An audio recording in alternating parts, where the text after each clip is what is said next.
18 mars. Il ne répondit rien. Évangile de Marc chapitre 15 au verset 3. Il n'y a pas de scène plus majestueuse dans toute la Bible que celle où notre Sauveur garde le silence face à ceux qui l'injuriaient. D'un seul élan de puissance divine, d'une seule parole cinglante de réprimande, il aurait pu réduire ses accusateurs à l'impuissance. Pourtant, il ne répondit pas un mot, les laissant dire et faire le pire. Il demeura dans la puissance du silence, l'agneau saint et silencieux de Dieu. Il existe un lieu de silence qui permet à Dieu d'agir en notre faveur et nous apporte la paix.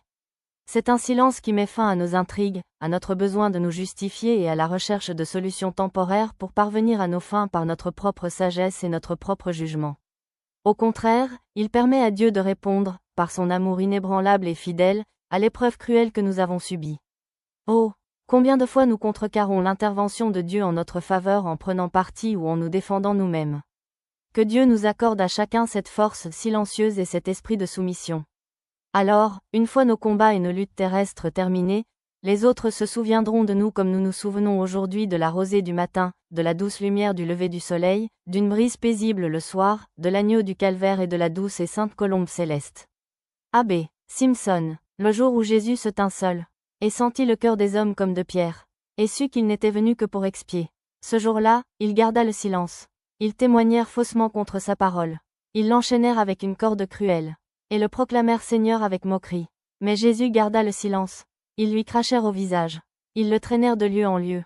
Ils le couvrirent de honte. Mais Jésus garda le silence.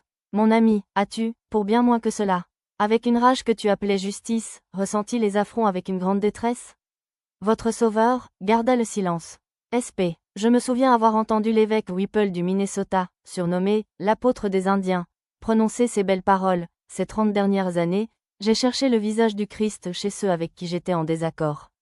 Lorsque cet esprit nous anime, nous sommes immédiatement protégés de toute tolérance tiède envers autrui, de l'étroitesse d'esprit, de la vengeance amère et de tout ce qui pourrait nuire à notre témoignage pour celui qui est venu non pour détruire, mais pour sauver. W.H. Griffith Thomas.